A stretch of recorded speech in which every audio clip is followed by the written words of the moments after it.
Well, ladies and gentlemen, it is another Saturday in October during an election year. It is another huge update here. I'm just going to be going through the full polling data that we've received, and every single poll is, in terms of the swing states, basically within a point. If you look at the overall aggregate average, we saw the states in which Trump was leading by over a point get tighter, and we saw the states in which Kamala was leading by a point get tighter. It's very interesting. I think this is very good news for Trump. We've got a lot of other data we can interpret it rather than just look at these numbers, look back at 2016, 2020, look at the sample. Obviously, the polls, they're not all equal. Some are better than others. We don't really know which ones are going to be the most accurate. We can just look at the historical data and also the overall trends and the enthusiasm with what's going on now, along with the approval rating of each candidate. These polls, though, they are extremely, extremely close. So you do have the national popular vote average right now. That's what we're going to look at. You do have Kamala Harris sitting plus 1.8. You've got some recent polls, very, very close. +2 for Harris, +2 for Trump, +1 for Harris. At this point in 2020, pretty remarkable. Joe Biden was sitting plus 10.2 in a national popular vote. That's a 9-point difference. Now, obviously, 2020 was a different time. Comparing that, you might say, well, the polls have adjusted, but still, it is pretty remarkable how Biden was plus 10.2 this time in 2020. He ended up winning by around 4, so that was a 6-point polling error. I obviously don't expect that when it comes to the 2024 polls, because that would mean a Trump popular victory by around 5 points. But I will say I do think there will be a slight polling error in Trump's favor when it comes to the popular vote. Trump might only lose the popular vote by around 1, maybe 1.1 is what I have it at. I know some people think Trump could win the popular vote, and he could because of the improvements he's shown in a New York, in a New Jersey, in an Illinois, extending his lead in Florida, extending his lead in Ohio. That's going to help the popular vote number. And also maybe even taking a state like Virginia, making Minnesota closer, things like that. But this, if you're Trump, you will take this 100%. You look back at 2016, Hillary was up by 6. She only won by 2. That was a 4-point error. This date in 2016, this date in 2020, it was an even bigger 6-point error. Now you're down by 1.8. If the election finished and there was 0 error on the popular vote to where Trump lost it by 1.8, that would very likely be an electoral college victory for Trump. Although the votes are going to be, it's going to be a little bit different because Trump's going to make up significant ground in New York, New Jersey, states like that. It's not going to be the crazy, like we saw in 2020 where Trump lost the popular vote by 4 points. That was because liberals ran up huge numbers in California, New York, New Jersey. That's not necessarily going to happen. It'll still happen to a lesser degree. Like California, Trump lost it by 27 points. He might only lose it this cycle by 21, 22. You're making up voters, in terms of the popular vote, but you're not gaining any electoral votes. So it's going to be a little bit different. There is a potential chance where Kamala could win the popular vote by 2 and still win the election. Obviously, in 2020, that environment, it was not going to happen just because of the margins that we saw. But I'm just saying, if we did see something like where it was a 1.8 point victory for Kamala, I would feel very comfortable that that would be an electoral college victory for Trump.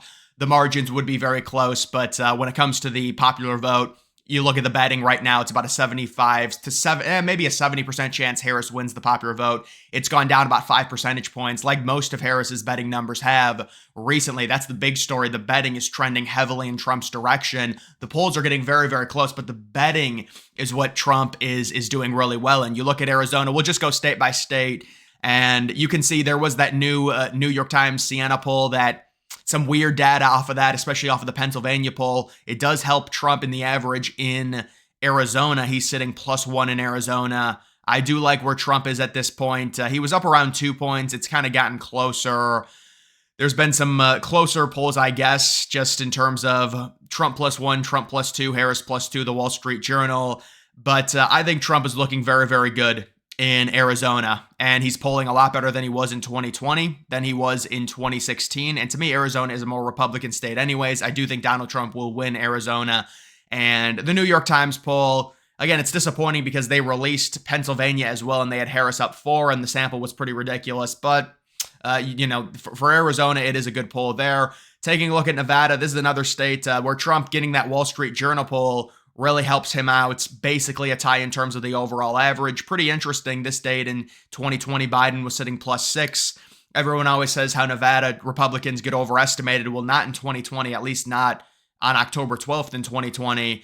I do think that Trump could win this state. Nevada is the least important swing state out of the 7 because it only has 6 electoral votes, but I do think Trump is probably going to win the state by around 0.4 to 0.5. The margin is going to be razor thin, I'm projecting, when it comes to that. Either way, even if Trump loses it, you're talking about 306 electoral votes versus 312. If he's able to sweep all the other swing states, it's not that big of a deal. If he does lose this one, there was more positive polling for Kamala. There's no doubt about it. She was up by around a point for about half a month. She was leading most of the polls.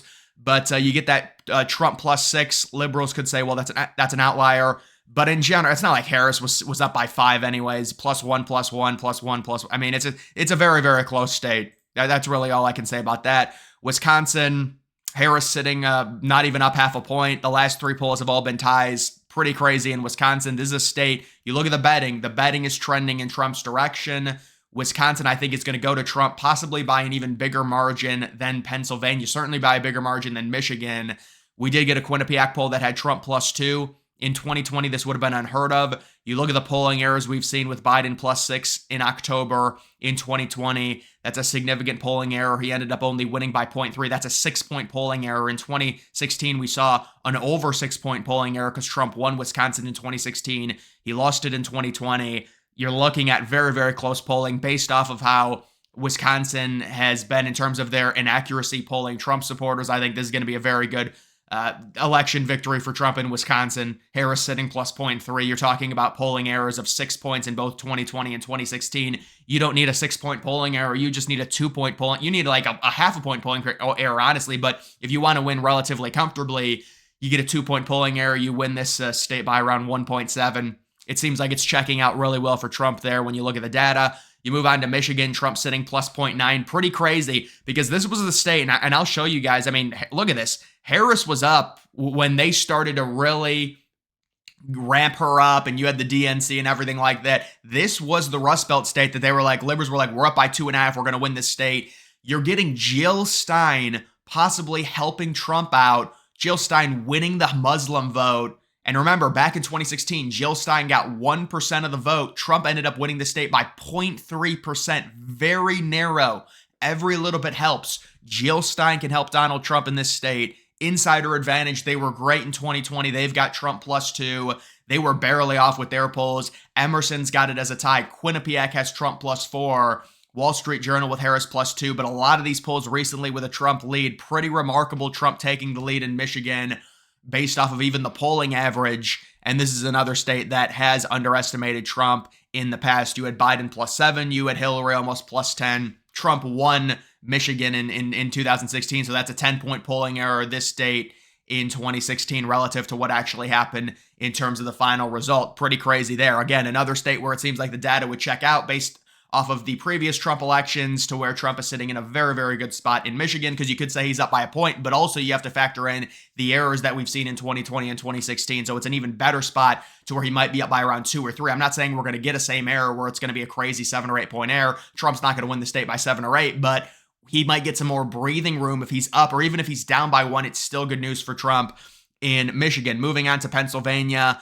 Wow, even with that New York Times, or did they not input it? Oh, I guess it was only a Harris +3 poll, maybe, because it was, maybe they had the leaners. But Trump sitting +0.1, basically 50-50. I mean, you do have Trump leading 3 out of the last 4 polls. There was a Quinnipiac +2. But even these, I mean, most of these polls, Trump is leading. That Bloomberg poll, is it still in the average? Harris +5. Oh, great. Bloomberg's going to give another update. But if they do, it's probably going to only be a Harris +2 or +3, I'm guessing. You take a look at this state in 2020. Trump overperformed Pennsylvania very easily. +7 for Biden. He ended up only winning it by 1. He won Pennsylvania. Hillary was sitting +9. The polling errors that we've seen in Pennsylvania and Trump with basically a tie situation suggests a very probable Trump victory in Pennsylvania at this point. Another state that looks very good for Trump. Moving on to North Carolina, you do have Trump sitting +0.5. Again, all of these states are very close, but he is leading all these polls. You've got a tie from Wall Street Journal. You've got insider advantage. Trump +1, +1, +2, +1, +1, +2. So he's leading all these polls. It is very close. You still have that Atlas Intel poll in the aggregate. Once that gets knocked off, Trump's probably going to go up to around a 1-point lead in terms of the average. We'll see if I think Atlas is probably going to be coming out with another poll.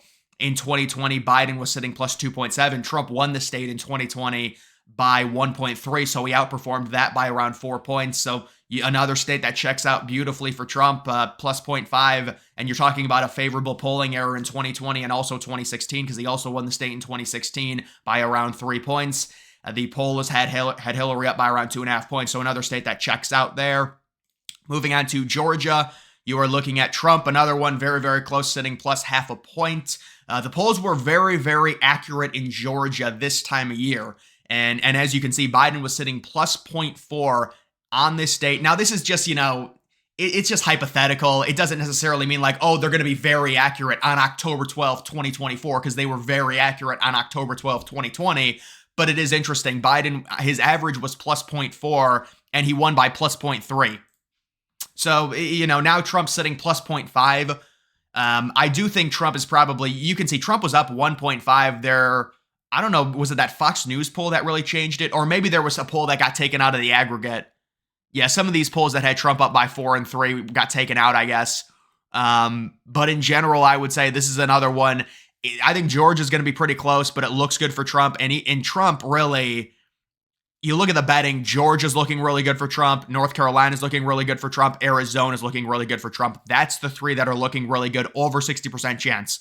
When you talk about Nevada, it's basically 50-50. You talk about Wisconsin, it's basically 50-50. Michigan, you could even argue, I know Trump recently went ahead, it's basically 50-50, but Trump maybe 51. Pennsylvania, Trump with like a 55% chance. Trump is looking good in all of these states right now. The polling is checking out. If we went into election night like this, we're looking amazing for a Trump victory. Amazing. So listen, if these stay relatively the same, bunched up like this, it's going to be very, very good for Trump. But either way, guys, that is going to do it for this video. Make sure you follow me on X. Link to that's always in the description.